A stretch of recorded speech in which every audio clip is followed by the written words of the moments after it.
What's going on, pal? Did you watch the Panthers-Commanders game? I didn't want to watch it. I knew Jaden Daniels would cook our defense. Dude, you would not believe it. Jaden Daniels only passed for 6 yards. He was out in the first quarter. Then Marcus Mariota went in his place. No way. We must have destroyed them then, right?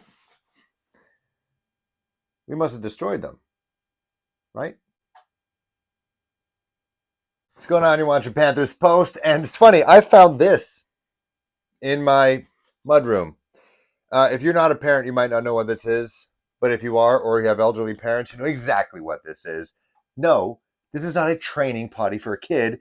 It is the Carolina Panthers defense and maybe the franchise as a whole. Literally a hole, a big butthole. Panthers lose 40-7 with Jaden Daniels passing for 6 yards. I said in previous videos, well, I actually said in the most recent video that this was going to be a blowout, potentially the worst loss of the year, and I was exactly right, but I didn't know it'd be against Marcus Mariota, passing for over 200 yards and 2 touchdowns, and looking like Patrick Mahomes circa 2020, and Jaden Daniels.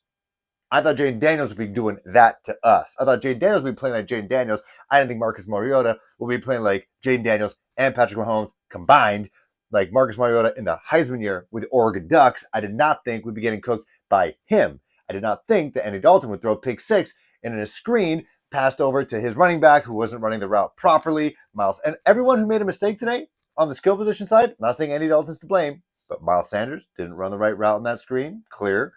And Deontay Johnson quit on his route as well, which led to Andy Dalton's second pick. 2 guys who are on the trading block right now, and one of them voiced their opinion in the locker room afterwards. We're going to talk about that. Not saying it's not Andy's fault, but it looks like guys are reading Twitter a little bit. Guys are reading Instagram. And like Coach Pierce said, Las Vegas Raiders, watching this team against the Commanders in D.C., dudes out there on the defense definitely making business decisions. And now it looks like those business decisions are seeping into the offense. Some complacency is going on right now. Guys don't want to be there, dragging their heels. And you can see it is permeating onto the field. So the Panthers lose. Again, to Marcus Mariota, not to Jaden Daniels, who I thought was going to cook the... If Jaden Daniels was actually playing this game, I think it'd be more than a 40 burger. I think someone would have been fired.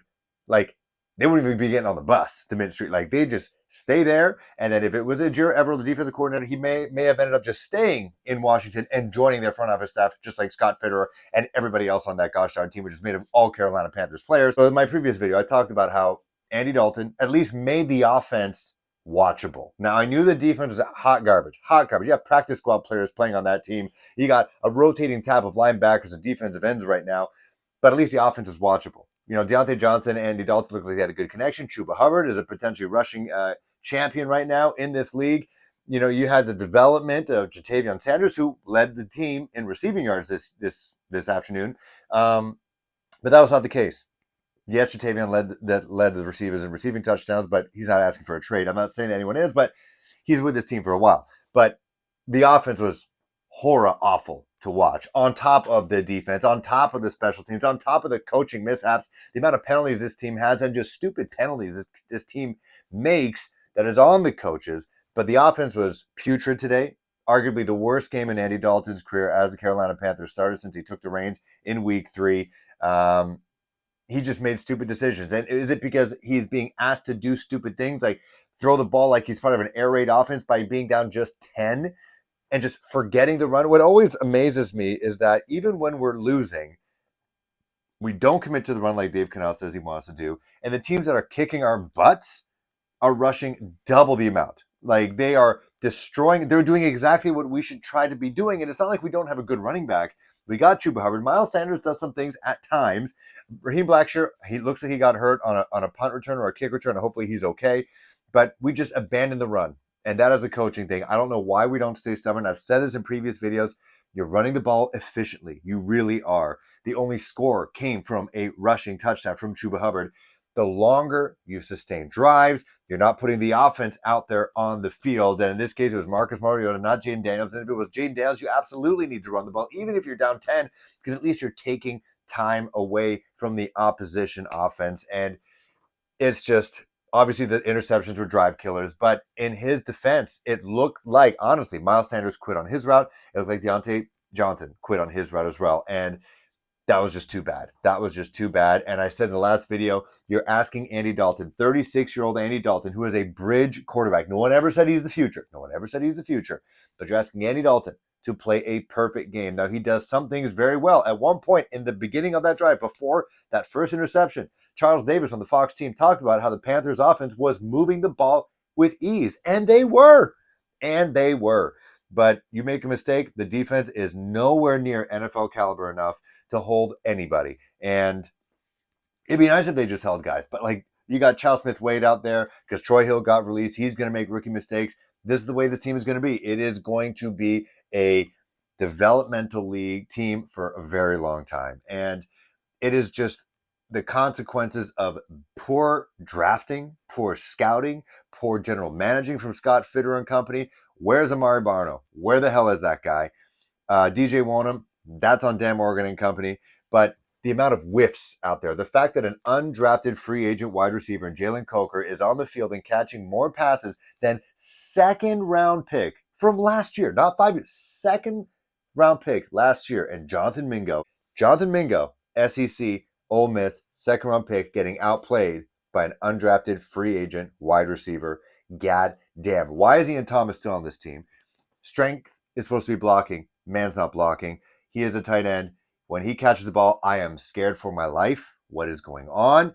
Joe Person said it perfectly on Twitter. I don't even know how beat reporters are allowed to say this kind of stuff. And I've tweeted at him. I said, I am truly worried about his mental health for covering this team for so long. He just tweeted out, blow it up. And Joe, I'd love to blow it up, but what are you going to blow up? It's just charred earth. There's nothing to blow up anymore. There's nothing left. You trade J.C. Horn. You could do that. I could see that happening. Your defense is already crap. He's looking like crap. He's not going to earn a big payday because he's looking like crap because you haven't saw that one point. When one of, I think, who was it?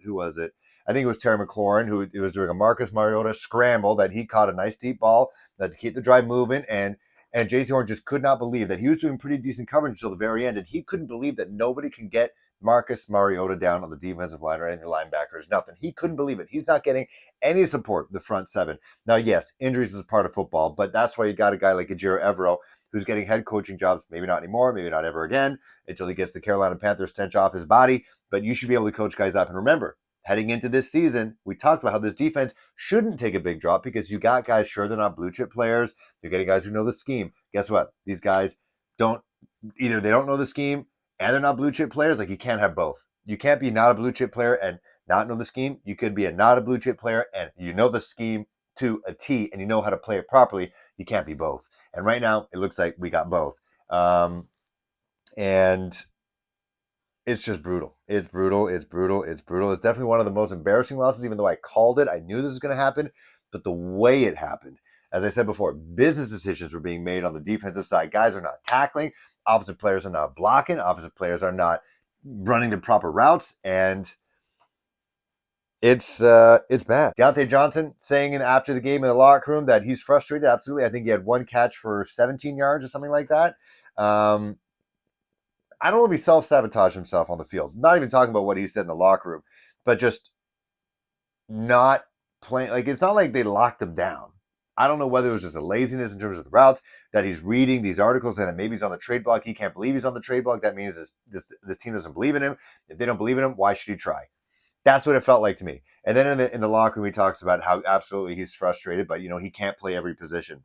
So he is throwing the blame at Andy Dalton. He's throwing the blame at the defense. He's throwing the blame at Ian Thomas or whoever. But like, man, you can't, like, you're saying stuff like that. It's almost like you're not coming back on Monday. And so you're just saying stuff. And so you're out of the building. You're on to Kansas City. You're on to the Jets or whatever. And you're already gone. You burn all the bridges. Joe Person talked about Jadeveon Clowney, who is hurt right now. Maybe he's preserving himself to make a playoff push with the Baltimore Ravens or or maybe even the Washington Commanders. Bryce Young, he's another guy, and you can tell that if he wasn't getting the start in the third quarter, that Andy Dalton stayed in there the whole way, and then it wasn't until 5 minutes left to go in the fourth quarter that Bryce Young went in there. He was 2 for 2 for -4 yards. They don't believe in him. They're done with him. I don't know. I don't know if he has told them that he's mentally fragile and he's not ready to get out there and be a leader, and they don't want to put him out there under his wishes. then okay. Or maybe they just truly don't believe in him. And if they put him out there even more, his trade value is going to go down even more and more and more because every time you put him out there, even if it's in garbage time against non-starters with the Washington Commanders, and he's still 2 for 2 for -4 yards, and he's not looking good out there, and then his trade value goes from a conditional fifth to a conditional seventh to just maybe cash considerations for a first overall pick after everything you gave up for him. So maybe they're protecting him and themselves at the same time. I guess I got to start doing draft stuff. Defense is bad. The only saving grace is maybe next week the offense with no Patrick Surtain next week across him if he's still injured in Denver. Maybe the offense comes out and does something. I double screen. I'm sure you guys do. Like I watch the Lions and I have fun. I watch the Vikings and have fun. I watch the Bills and have fun. Even though the Bills are slightly frustrating, but I'm watching. Am I going to start a vlog about them? No. But I need to remind myself that football sometimes is happy because that Raiders game feels like a long time ago. See you guys soon.